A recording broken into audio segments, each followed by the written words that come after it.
Bonjour, aujourd'hui dans Ecoport, nous faisons le point sur la conjoncture porcine de ces dernières semaines. Nous retiendrons que l'ensemble des marchés mondiaux a enregistré une baisse des prix du porc à la production. Ceci en lien avec une demande difficile.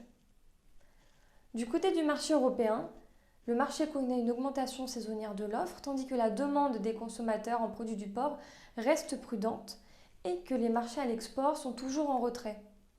Le contexte n'est donc pas au stockage et les marchés sont plutôt fluides. Le prix moyen européen a de nouveau chuté, moins 4,3% entre septembre et octobre, et affiche une moyenne à 2,18 €. À titre de comparaison, le prix moyen au Brésil équivaut sur cette même période à 1,45 €, aux États-Unis à 1,64 € et en Chine à 2,64 €.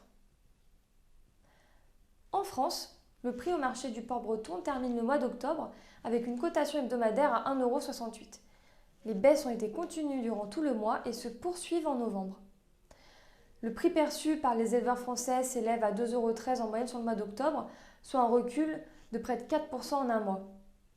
Les abattages de porcs charcutiers sont en hausse, tout comme les poids de carcasse. Par comparaison avec les autres pays, le prix de référence français se situe au même niveau que celui des Pays-Bas et se distingue nettement des prix espagnols et allemands. Du côté de la Chine, le prix du porc a renoué avec une tendance baissière suite à une faiblesse de la demande des consommateurs pendant les festivités nationales. Le prix du porc en Chine a ainsi baissé de 4,3% en un mois. La filière chinoise reste confrontée à d'importants problèmes de rentabilité. En effet, en un an, les prix du porc se sont abaissés de 45% par rapport à 2022, alors même que les industries chinoises continuent à devoir subvenir aux lourds investissements réalisés ces dernières années pour redévelopper la production nationale. Le cheptel national pourrait ainsi se contracter davantage.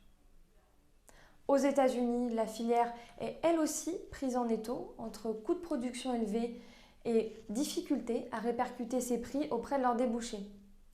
L'amélioration des ventes à l'export sur les marchés mexicains, chinois, canadiens ou encore coréens profite aux industriels américains, mais les opportunités pour créer de la valeur sur ces marchés sont limitées.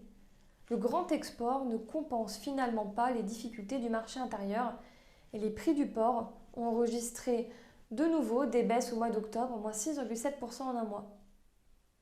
Du côté du Brésil, les prix se sont légèrement contractés, à peu près moins 1%, en lien avec une détente de la demande intérieure. Nous referons le point de la conjoncture porcine le mois prochain. Et en attendant, je vous dis merci et à bientôt.